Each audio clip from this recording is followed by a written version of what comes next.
Welcome back, everyone. This is Joe Samo from San Diego, California. Take a look at these dogs. Dang, they're cute. So let's say the average of the height of all these dogs is that red line right there. And then look at these cute dolls. My daughter loves dolls. The average height of those dolls is the same thing as the height of those dogs. So here's the dogs. Here's their average height. Here's the dolls. Here's their average height. If you notice, the heights are the same average, but the problem is the heights of the dogs deviate from each other a lot more than the heights of the dolls that are all the same height. So mathematicians over time have calculated a way to quantify, so to speak, that variation. The important part is you have to calculate the average, sometimes also called the mean. So let's say let's say you had like 5 numbers or $5 or whatever, and they're all 10, 10, 10, 10, and 10. Obviously, there's 5 of them, and to get the average, we got to get the sum. The sum is 50, and then to get the average, we'd go 50 divided by the number of numbers. That's 5, so 50 divided by 5 is 10. That's the average. Average is 10. To get the standard deviation, we would take each of the numbers and subtract it by the average and then square that number. So here it would be 10 minus 10 squared plus 10 minus 10 squared plus 10 minus 10 squared plus 10 minus 10 squared plus 10 minus 10 squared. That's exhausting, right? And then you divide all of that by the number of numbers, the number in the set, that's 5. And then you take the square root of that whole big number, and that is the standard deviation. So here it would be 0 plus 0 plus 0 plus 0 plus 0. And then divide all that by 5. Obviously, it's going to be 0, and the square root of 0 is 0. So that's the standard deviation when all of the numbers are exactly the same. You follow that same formula no matter what. So let's say with the other one, with those heights of the dogs, for example, let's just say it was 10, 10, 10, 12, and 8. So here there's a slight deviation, right, in those last two in this hypothetical set of numbers. That 12 and 8 deviates a little bit from the 10, 10, 10, 10. I did it where the sum is going to be the same. The sum is going to be 50, and then the average is going to be 50 divided by 5, and that's 10. Average is the same thing. The average is 10 because we calculated the sum is 50 divided by the number in the set, which is 5. So 10 is the average. Now, similar as we did last time, we take each number and we subtract it by the average and we square it. So that first one is 10 minus 10 squared plus 10 minus 10 squared plus 10 minus 10 squared.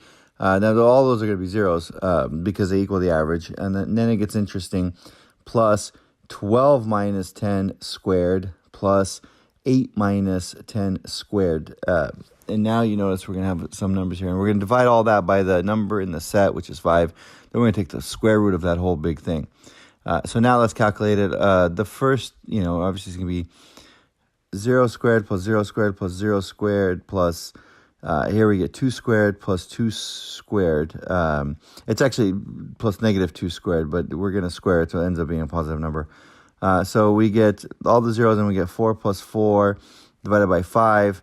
That's going to be 8 over 5 squared. Okay, so the square root of 8 over 5. That's the answer.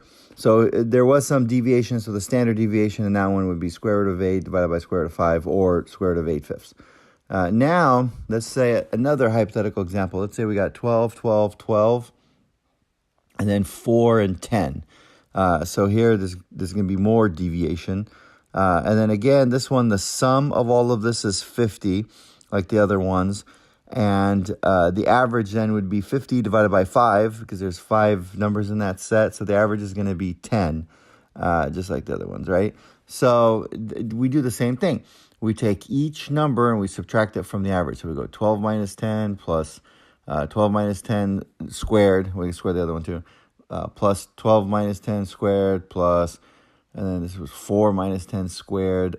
And then plus 10 minus 10 squared. That one, that one in the end, the average equaled that same number.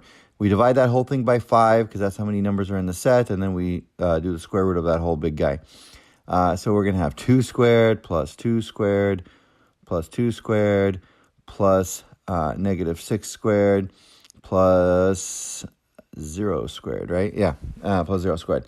All that divided by 5, and we want to take the whole square root of all that. So we're going to have 4 plus 4 plus 4 plus 36 plus 0 divided by 5 squared, and then that would be 8, 12, 48 over 5. So that would equal 48 over 5. The square root of 48 over the square root of 5. The square root of 48 could be simplified. Let me see if, a little quick lesson on simplification, right? 48 is like 3 times 16, and then 16 is obviously 4 squared. So 48 is like 4 times the square root of 3 over 5. So that's the standard deviation in that one. Obviously, we're getting a higher standard deviation than before because we're getting more numbers that are deviating from the average, right? Now, a couple of things to keep in mind about standard deviations. Let's say you have a set like this, 6, 12, 15, and 18. And then let's say you add 4 to every single number, and then the new set would be 10, 16, 19, and 22. Those two sets would have the exact same standard deviation. Just a little trick there. You can go ahead and calculate both sets. You'll get the exact same number because they don't, even though they all increase by 4, because they all increase by the same exact thing, they're going to be the same distance from the average, each of those, so that the deviation won't change.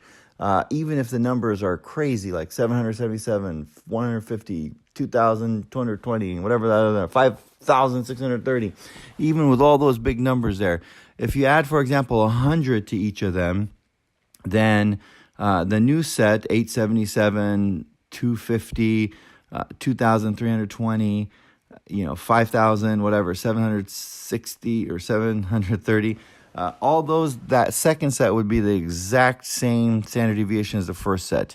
I wouldn't, you can go online and find a calculator if you wanted to, but those would be the same sets. What would not work, and sometimes they'll try to trick you, is let's say you have a set of 2, 2, 2, and 4.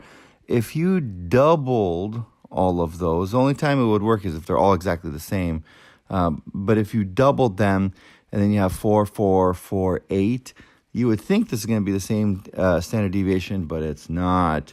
Only when you add the same amount to each of them, because when we double them here, that last one is a much bigger deviation from the average than the first one. So that's why that second set would get a more, a higher standard deviation. Good stuff. If you want to keep sharpening your math skills, hit this button right here to watch this video. I promise you, you're going to keep getting better.